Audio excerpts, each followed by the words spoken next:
जय श्री कृष्णा। जय श्री हरि विष्णु भक्तों। मार्गशीर्ष मास आरंभ हो चुका है। ये वही महीना है जिसे स्वयं भगवान श्री कृष्ण ने मासा नाम मार्गशीर्षो अहम कहा है।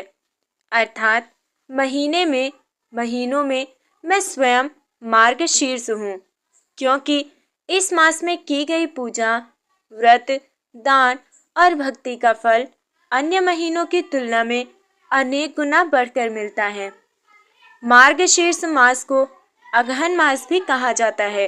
ये शांति, संतोष और वैराग्य का प्रतीक है। इस मास की पूर्णिमा को मार्गशीर्ष पूर्णिमा कहा जाता है और ये भगवान श्री हरि विष्णु की आराधना के लिए अत्यंत फलदायी मानी गई है। शास्त्रों में कहा गया है, मार्गशीर्ष से विशेषण विष्णु पूजा विशेषतः सर्व पाप विनाशाय सर्व सौख्य प्रदायिनी। अर्थात जो भक्त मार्गशीर्ष मास में विष्णु भगवान की आराधना करता है, वो अपने सभी पापों से मुक्त होकर जीवन में सुख, शांति और समृद्धि प्राप्त करता है। इस मास में भगवान श्री कृष्ण की विशेष पूजा की जाती है। भक्त प्रातःकाल स्नान करके तुलसी, दीपक और पुष्प अर्पित करते हैं। गृहस्थ लोग पूरे मास में प्रत्येक गुरुवार या बुधवार को व्रत रखते हैं और ओम नमो भगवते वासुदेवाय मंत्र का जप भी करते हैं। भक्तों, अब हम जानेंगे क्यों कहते हैं इसे भगवान श्री कृष्ण का महीना। जब अर्जुन ने गीता में पूछा कि हे प्रभु, आप किन किन रूपों में इस सृष्टि में विद्यमान हैं, तब श्री कृष्ण ने उत्तर दिया, मासा नाम मार्गशीर्षो अहम। अर्थात महीनों में मैं स्वयं मार्गशीर्ष हूँ। इसलिए मार्गशीर्ष को श्री कृष्ण का महीना कहा जाता है। ये भक्तों के लिए आध्यात्मिक जागरण का समय है, जब भगवान के नाम का जप करने से जीवन में नया प्रकाश आता है। मार्गशीर्ष मास में भगवान श्री हरि विष्णु की पूजा करते समय पीले फूल, तुलसी दल, गाय का दूध, शहद और पंचामृत का उपयोग किया जाता है। पूजा करने की विधि कुछ इस प्रकार है। प्रातःकाल सूर्योदय से पूर्व आप स्नान कर लें, फिर विष्णु भगवान का पीले वस्त्रों में पूजन करें और तुलसी दल और पीले पुष्प उन्हें अर्पित करें। घी का दीपक जलाएं, फिर ओम नमो नारायणाय या ओम नमो भगवते वासुदेवाय मंत्र का 108 बार जप करें। व्रत करने वाले व्यक्ति को उस दिन केवल फलाहार लेना चाहिए। इसकी धार्मिक मान्यता है। कहा गया है कि जो व्यक्ति मार्गशीर्ष मास में गाय को जल पिलाता है, तुलसी का पूजन करता है या ब्राह्मण को भोजन कराता है, वो जन्म जन्मांतर के पापों से मुक्त होकर मोक्ष का अधिकारी बनता है। भक्तों, भक्तजन कहते हैं कि हे श्री कृष्ण, हे वासुदेव, जैसे आपने अर्जुन को धर्म का उपदेश दिया, वैसे ही हमारे जीवन में भी धर्म का प्रकाश फैलाइए। अब हम आगे सुनेंगे मार्गशीर्ष मास की मुख्य व्रत कथा, जिसे सुनने मात्र से ही घर में सुख, शांति और वैभव का आगमन होता है। प्राचीन समय में कौशल देश में एक निर्धन ब्राह्मण दंपति रहते थे। उनका जीवन अत्यंत कठिनाइयों से भरा हुआ था। फटे वस्त्र, खाली बर्तन और भूख से तड़पते बच्चे। परंतु उनके हृदय में एक बात थी, अटल आस्था। ब्राह्मणी प्रतिदिन सुबह स्नान करके तुलसी के पौधे के नीचे दीप जलाती और भगवान श्री विष्णु का नाम जपती। ओम नमो भगवते वासुदेवाय। वो कहती, हे प्रभु, मेरे पास धन नहीं, पर आपके नाम की संपत्ति अनंत है। उसकी भक्ति इतनी सच्ची थी कि स्वयं लक्ष्मी जी भी द्रवित हो उठी। एक दिन लक्ष्मी जी ने विष्णु भगवान से कहा, प्रभु, आपकी ये भक्ति निर्धन है, परंतु उसकी श्रद्धा अपार है। कृपया इसे वरदान दीजिए। तब भगवान श्री हरि विष्णु मुस्कुराए और बोले, देवी, समय आने पर ये भक्तिन अपने कर्म और भक्ति से स्वयं समृद्धि को प्राप्त करेगी। हम उसकी परीक्षा लेंगे। एक दिन भगवान विष्णु एक वृद्ध ब्राह्मण का रूप धारण करके उस स्त्री के द्वार पर पहुंचे। उन्होंने कहा, देवी, मैं 3 दिन से भूखा हूँ, क्या कुछ भोजन मिलेगा? वो स्त्री उस दिन स्वयं भी उपवास पर थी। घर में सिर्फ एक मुट्ठी आटा था, फिर भी उसने बिना सोचे कहा, प्रभु, ये थोड़ी सी रोटी है, कृपया ग्रहण करें। वो वृद्ध ब्राह्मण मुस्कुराया, रोटी खाई और कहा, देवी, मार्गशीर्ष माह में तुमने जो ये दान किया है, ये केवल अन्नदान नहीं, ये भक्ति दान है। आने वाले दिनों में तुम्हारा घर लक्ष्मी से भर जाएगा। इतना कहकर वो अदृश्य हो गए। ब्राह्मणी स्तब्ध रह गईं। उसकी आंखों में आंसू बहने लगे और मन में आनंद की लहर दौड़ गई। अगले ही दिन उसके घर के बाहर कोई आवाज आई, माँ जी, यह अन्नदान आपको श्रीहरि की ओर से मिला है। वो बाहर आई तो देखा चारों ओर अनाज के बोरे, सोने की मुद्राएं और दीपों की झिलमिलाहट फैली थी। पूरा गांव एकत्र हो गया। सबने कहा, देखो, भगवान स्वयं भक्त की परीक्षा लेते हैं और फिर उसकी झोली भर देते हैं। उस दिन से मार्गशीर्ष माह में हर दिन वो भक्तिन भगवान विष्णु की पूजा करती और जरूरतमंदों में भोजन बांटती। उसे ये विश्वास था कि जहाँ भक्ति है वहाँ विष्णु है, और जहाँ विष्णु है वहाँ वैभव और शांति है। इस माह में विशेष रूप से गुरुवार और एकादशी का व्रत अत्यंत शुभ माना गया है। प्रत्येक दिन प्रातः स्नान के बाद ओम नमो नारायणाय मंत्र का जाप करें, तुलसी के पौधे के पास दीप जलाएं, पीले वस्त्र पहने और भगवान विष्णु को पीले पुष्प अर्पित करें और दान करें, विशेषकर गाय, अन्न, वस्त्र और दीप। पुराणों में कहा गया है, मार्गशीर्षे तुयो भक्तया पूजयेत माधवम प्रभुमम सर्व कामान वा पुण्यति मोक्षम चान्ते न संशय। अर्थात जो मार्गशीर्ष मास में भगवान माधव विष्णु की भक्ति करता है वो जीवन में सभी इच्छाएं पूर्ति करता है और अंत में मोक्ष प्राप्त करता है। मार्गशीर्ष मास हमें ये सिखाता है, भक्ति का मूल्य धन से नहीं, मन से होता है। सच्चा वैभव वही है जो श्रद्धा और सेवा से अर्जित हो। जिस प्रकार उस ब्राह्मणी ने भूख में भी भगवान का स्मरण किया, उसी प्रकार हमें भी हर स्थिति में ईश्वर के प्रति समर्पण भाव रखना चाहिए। तो प्यारे भक्तों, ये थी मार्गशीर्ष माह की व्रत कथा, जिसमें हमने जाना कि कैसे भगवान श्री हरि विष्णु अपने भक्तों की परीक्षा लेकर उन्हें अनंत कृपा प्रदान करते हैं। अगर आपको ये कथा हृदय से अच्छी लगी हो तो जय श्री हरि विष्णु कमेंट में जरूर लिखें और इस कथा को दूसरों तक पहुंचाएं, ताकि सबको इस माह की महिमा का ज्ञान हो सके। हरि नाम जपो, हृदय में भक्ति भरो, मार्गशीर्ष मास में हर पल को पावन करो। अभी हमने जाना कि कैसे ये महीना स्वयं भगवान श्री कृष्ण का प्रिय है और कैसे एक निर्धन ब्राह्मणी की सच्ची भक्ति ने श्री हरि को प्रसन्न किया। अब हम सुनेंगे एक ऐसी अद्भुत कथा जहाँ भगवान विष्णु स्वयं अपने भक्त के घर भोजन करने पहुंचे और उस दिन से भक्त का जीवन ही नहीं बल्कि पूरा गांव पवित्र हो गया। प्राचीन समय की बात है। विदर्भ देश में एक सज्जन ब्राह्मण रहते थे। उनका नाम था देवदत्त। उनका जीवन सादा था, परंतु हृदय में अत्यंत श्रद्धा थी। एक दिन उन्होंने मार्गशीर्ष मास के प्रथम दिन तुलसी के पास दीप जलाते हुए संकल्प लिया, मैं इस पूरे मार्गशीर्ष मास में भगवान विष्णु की आराधना करूंगा। हर दिन व्रत रखूंगा, भिक्षा लेकर ही भोजन करूंगा और जो कुछ मिलेगा उसका पहला अंश प्रभु को अर्पित करूंगा। उनकी पत्नी सावित्री भी उतनी ही निष्ठावान थी। वो बोली, हे स्वामी, ये मास तो स्वयं श्रीहरि का है, हम भी इस व्रत में आपका साथ देंगे। भगवान विष्णु और माता लक्ष्मी अवश्य कृपा करेंगी। कई दिन बीते। व्रत करते करते घर का सारा अन्न समाप्त हो गया। सावित्री ने कहा, आज घर में कुछ भी नहीं है स्वामी, फिर भी मैं पूजा की थाली सजा दूंगी। देवदत्त मुस्कुराए और बोले, देवी, जहाँ भक्ति है वहाँ अन्न की कमी नहीं होती। उन्होंने तुलसी के पास दीपक जलाया और भक्ति में डूब गए।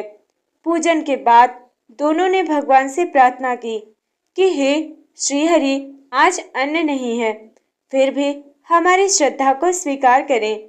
उसी समय एक वृद्ध भिक्षु उनके द्वार पर आया। उसने कहा, पुत्र, मुझे 3 दिन से भोजन नहीं मिला, क्या कुछ दान मिलेगा? देवदत्त ने कहा, आप ठहरिए, हम कुछ व्यवस्था करते हैं। उन्होंने अपने गले का सोने का लॉकेट उतार दिया और बदले में थोड़ा सा अन्न लाकर उस भिक्षु को भेंट कर दिया। वृद्ध ने अन्न ग्रहण किया और आशीर्वाद दिया और कहा, देवदत्त, मार्गशीर्ष मास का ये दान तुम्हारे जीवन का सबसे बड़ा पुण्य होगा। भगवान स्वयं तुम्हारे द्वार आएंगे। इतना कहकर वो अदृश्य हो गया। देवदत्त और सावित्री विस्मित रह गए। उन्हें तुरंत एहसास हुआ कि ये कोई साधारण भिक्षु नहीं था, ये तो स्वयं श्री हरि विष्णु थे। रात्रि का समय था। आकाश में पूर्णिमा जैसा प्रकाश फैला हुआ था, जबकि चंद्रमा भी नहीं था। अचानक पूरे घर में दिव्य आभा छा गई। दरवाजा खुला और सामने भगवान विष्णु अपने चतुर्भुज रूप में प्रकट हुए। हाथों में शंख, चक्र, गदा, पद्म, पीतांबर धारण किए हुए और मुख पर मधुर मुस्कान। देवदत्त और सावित्री नतमस्तक हो गए। भगवान बोले, वत्स, तुम्हारी श्रद्धा ने मुझे प्रसन्न किया। तुमने मार्गशीर्ष मास में भक्ति की पराकाष्ठा दिखाई है। आज मैं स्वयं तुम्हारे घर भोजन करने आया हूँ। दोनों दंपत्ति रो पड़े। सावित्री ने आंसू पोंछते हुए कहा, प्रभु, हमारे घर में अन्न नहीं है, बस आपकी आरती के दीप है। भगवान मुस्कुराए, देवी, मुझे भूख अन्न से नहीं लगती, मुझे भूख है भक्ति की। बस श्रद्धा का अन्न परोस दो। उसने भगवान के समक्ष तुलसी पत्र और जल अर्पित किया। भगवान ने उसे प्रसाद रूप में ग्रहण किया। अगली सुबह गांव वाले जब देवदत्त के घर पहुंचे तो देखा, जहां पहले मिट्टी का घर था वहां अब स्वर्ण का भवन खड़ा था। आंगन में तुलसी के चारों ओर दीपों की पंक्ति और हवा में सुगंध फैली हुई थी। तभी आकाशवाणी हुई कि जो भक्त मार्गशीर्ष माह में सच्चे मन से विष्णु का व्रत करता है, उसके घर स्वयं लक्ष्मी निवास करती हैं। देवदत्त ने कहा, हे प्रभु, ये सब आपकी कृपा है। अब ये संपत्ति जन कल्याण में लगेगी। और उन्होंने सारा धन दान कर दिया। तब भगवान विष्णु ने वरदान दिया, वत्स, तुम्हारे वंश में कभी दरिद्रता नहीं आएगी। जो भी मार्गशीर्ष माह में ये कथा सुनेगा, उसे भी मेरी कृपा प्राप्त होगी। प्यारे भक्तों, मार्गशीर्ष माह हमें ये सिखाता है कि भक्ति कभी व्यर्थ नहीं जाती। जिस घर में श्रद्धा और सेवा का दीप जलता है, वहाँ स्वयं भगवान निवास करते हैं। देवदत्त और सावित्री की भक्ति ने सिद्ध कर दिया, धन की नहीं, मन की पवित्रता भगवान तक जरूर पहुँचती है। तो प्यारे भक्तों, ये थी मार्गशीर्ष माह का व्रत कथा, जिसमें हमने सुना कि कैसे भगवान विष्णु स्वयं अपने भक्त के घर पधारे और उसकी भक्ति को अमर बना दिया। अगर आपको ये कथा हृदय से स्पर्श कर गई हो तो कमेंट में लिखिए जय श्री हरि विष्णु और इस कथा को अपने मित्रों और परिवार तक अवश्य पहुंचाइए। जहाँ भक्ति वहाँ विष्णु, जहाँ श्रद्धा वहाँ सुख। मार्गशीर्ष माह में प्रभु नाम ही जीवन का मुख है। भक्तों, मार्गशीर्ष मास के अंतिम दिन एक अद्भुत पर्व आता है, जिसे कहते हैं मोक्षदायिनी एकादशी। जैसा कि इसके नाम से ही स्पष्ट है, ये वो दिन है जब जीवात्मा को मोक्ष प्राप्ति का द्वार खुलता है। इस दिन किया गया उपवास, दान, जप या कीर्तन सैकड़ों जन्मों के पापों को हर लेता है। भगवान श्री कृष्ण ने अर्जुन से कहा था, हे पार्थ, मार्गशीर्ष मास की एकादशी मेरे सर्वाधिक प्रिय दिनों में से एक है। इस दिन जो भक्त उपवास रखता है वो मेरे धाम को प्राप्त होता है। प्राचीन समय में चंद्रवंश में एक राजा हुआ। नाम था उसका शशधर। वह अत्यंत बलवान बुद्धिमान और प्रजा का पालन करने वाला था। लेकिन उसे एक गंभीर दोष था, वो क्रोधी और अहंकारी था। वो सोचता था, मैं राजा हूँ, सब मेरी आज्ञा माने, मुझे किसी की आवश्यकता नहीं है। धीरे धीरे उसका अहंकार इतना बढ़ गया कि उसने भगवान विष्णु की पूजा भी छोड़ दी, दान धर्म बंद कर दिया और एकदम स्वार्थी बन गया। एक दिन उसका सबसे प्रिय मंत्री अस्वस्थ हो गया। राजा ने चिकित्सकों को बुलवाया, परंतु किसी की औषधि काम न आई। राजा चिंतित हुआ, फिर क्रोधित होकर बोला, देवताओं की क्या आवश्यकता है, मेरे धन से जब सब कुछ हो संभव है। इतना कहते ही आकाशवाणी हुई, हे राजन, तेरा अहंकार तुझे पतन की ओर ले जा रहा है। अब तुझे अपने कर्मों का फल भुगतना पड़ेगा। कुछ ही दिनों में राजा का राज्य छिन गया, उसका परिवार उससे दूर चला गया। वो भटकता हुआ एक निर्जन वन में पहुंच गया। वहां भूख और प्यास से व्याकुल होकर वो बेहोश हो गया। जब राजा बेहोश पड़ा था, तभी वहां देवर्षि नारद जी प्रकट हुए। उन्होंने उसे जल छिड़ककर होश में लाया। राजा ने नम्र होकर पूछा, भगवान, मैं कौन हूँ, मेरे जीवन का उद्देश्य क्या रह गया है। नारद जी बोले, राजन, तुम चंद्रवंश के शशधर हो। तुम्हारे अहंकार ने तुम्हारा सब कुछ छीन लिया है, किंतु भगवान विष्णु अत्यंत दयालु हैं। यदि तुम मार्गशीर्ष मास की मोक्षदानी एकादशी का व्रत करोगे तो तुम्हें पुनः मोक्ष प्राप्त होगा। राजा ने हाथ जोड़कर कहा, भगवान, कृपया मुझे वो व्रत विधि बताइए। तब नारद जी ने राजा को व्रत विधि विस्तार पूर्वक समझाई। राजा ने पूरे विधि विधान से एकादशी का व्रत किया। पूरे दिन भगवान विष्णु का ध्यान करते रहे। रात्रि में विष्णु सहस्त्र नाम का पाठ किया और आंसू बहाते हुए बोले, हे श्रीहरि, मैंने जीवन भर धन और वैभव को पूजा, किंतु आज समझ आया कि सच्ची पूजा तो आपके नाम की है। प्रातःकाल जैसे ही सूरज उगा, राजा के शरीर से एक दिव्य प्रकाश निकला और आकाश की ओर चला गया।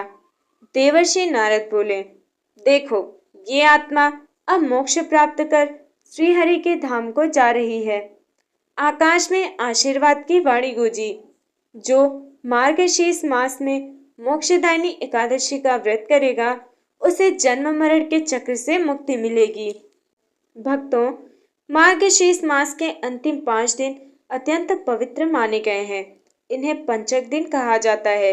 इन दिनों में दीपदान करें, गीता का पाठ करें, तुलसी पूजा करें। दान, ब्रह्मभोज और कथा श्रवण का फल सहस्र गुणा होता है। शास्त्र कहते हैं, मार्गशीर्ष से तू यह कुर्यात दानम जपम तपम नरः सर्व पापः प्रमुच्येत विष्णुलोकम स गच्छति।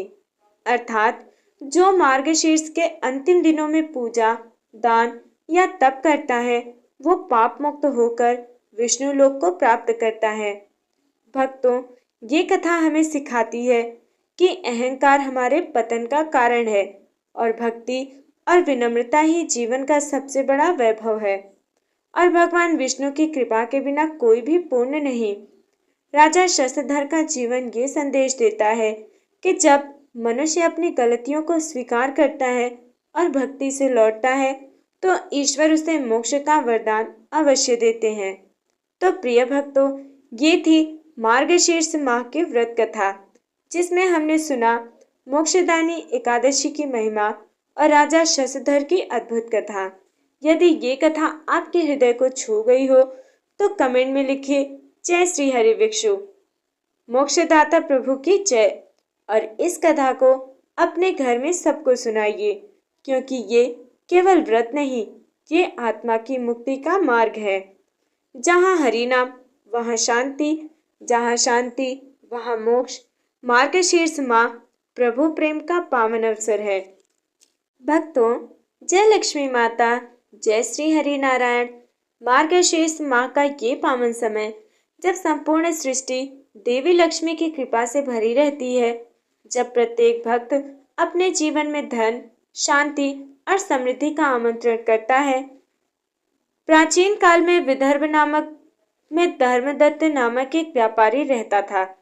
वो अत्यंत ईमानदार, सत्यप्रिय और ईश्वर भक्त था, परंतु उसके जीवन में एक अभाव था, संपन्नता का।